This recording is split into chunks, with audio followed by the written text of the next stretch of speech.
Hello guys, இன்றைக்கி வந்து பார்த்தீங்கன்னா ப்ரௌனி தான் வந்து செஞ்சுருந்தேன். இது வந்து பார்த்தீங்கன்னா கேக் ஆர்டருக்கோ பேக்கிங்க்கோ கிடையாதுங்க. நம்ம வீட்டுக்காக தான் செஞ்சுருந்தேன். ரொம்ப டெம்டிங்காக இருந்தது. ஏதாச்சும் சாப்பிடணும் போல் இருக்குது அப்படின்னு சொல்லிட்டு தான் சரி நான் இது வந்து ட்ரை பண்ணியிருந்தேன். பட் செம்ம சூப்பராக இருந்தது. இதில் வந்து பார்த்திங்க அப்படின்னா மில்க் சாக்லேட்டும் டார்க் சாக்லேட்டும் ஆட் பண்ணியிருந்தேன்.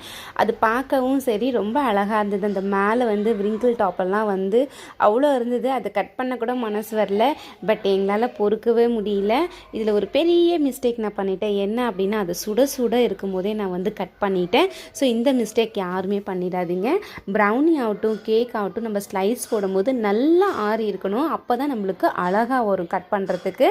இல்லைன்னா இந்த க்ரம்ஸ் எல்லாம் வந்து கீழே விழுந்துடும். பாருங்கள் எவ்வளோ அழகாக இருக்குது பார்க்கறதுக்கு. அந்த உள்ளே போட்டிருந்த மில்க் சாக்லேட் ஆகட்டும் டார்க் சாக்லேட் ஆகட்டும் எல்லாமே மெல்ட் ஆகி அந்த ஃபஜ்ஜி பாருங்கள் எவ்வளோ அழகாக இருக்குது.